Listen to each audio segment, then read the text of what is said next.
Welcome to Chapter 12 of Class 8 Science, How Nature Works in Harmony.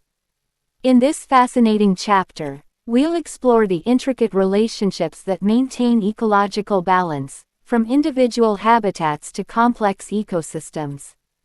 We begin with the real-world problem of elephants entering villages in Odisha and West Bengal, which demonstrates how human activities can disrupt natural systems. Get ready to discover food chains, decomposition, ecological interactions, and the importance of conservation. Let's begin by understanding habitats and their components. Every organism needs a specific place to live that provides essential conditions for survival. Habitats contain both biotic components, all living beings like plants, animals, and microorganisms, and abiotic components, non-living elements like air, water, soil, and sunlight. Through simple observations of local environments like ponds or forests, we can see how these components interact to create functioning systems where life can thrive. Now let's explore how nature organizes life in hierarchical levels. Starting with individual organisms, we move to populations, groups of the same species living together. Different populations form communities where they interact and depend on each other. A great example of community interaction is pollination, where insects, birds, or wind transfer pollen between flowers, enabling reproduction. This shows how different species work together in nature's harmonious system. Let's investigate the ecosystem concept, where biotic and abiotic components interact to form complete ecological units.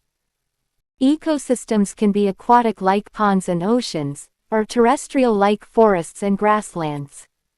The key insight is that the relationships between components are as important as the components themselves. Plants need sunlight and water for photosynthesis, while their roots hold soil together. Animals depend on plants for food and oxygen. These interconnected relationships create the complex web of life. Now let's trace how energy flows through ecosystems via feeding relationships. Green plants and other producers convert sunlight into chemical energy through photosynthesis. Herbivores eat plants, carnivores eat herbivores, and omnivores eat both.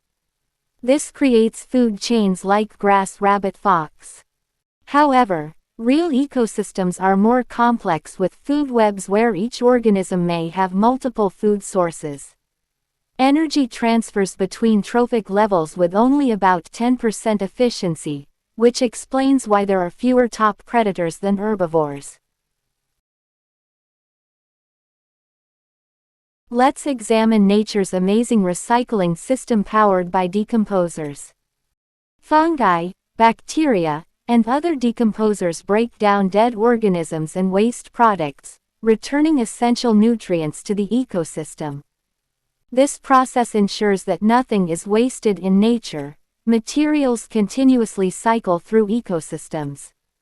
Without decomposers, dead matter would accumulate, nutrients would be locked up, and ecosystems would eventually collapse. Traditional practices like composting show how humans have long understood and utilized these natural processes. Now let's explore how ecosystems maintain balance through complex interactions. Mutualism benefits both species, like bees and flowers. Commensalism helps one species without affecting the other, like orchids growing on trees.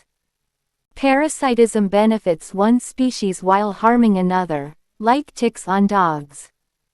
Competition regulates populations when resources are limited. Historical examples like the frog leg export from India show how disrupting one species can cause chain reactions throughout ecosystems. Let's understand why ecosystem protection is crucial for our future.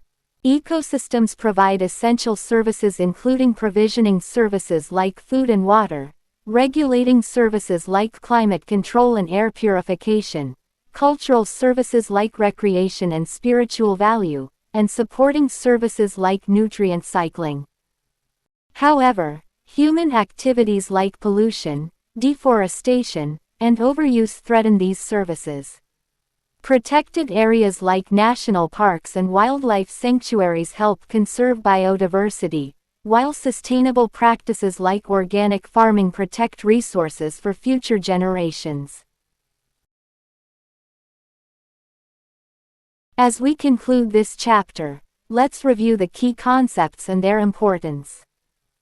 We've learned about habitats and their components, levels of biological organization, ecosystem interactions, energy flow through food webs, nature's recycling systems, ecological balance mechanisms, and conservation strategies. This knowledge helps us appreciate the incredible complexity and harmony of natural systems and empowers us to make decisions that protect our planet's ecological health for future generations.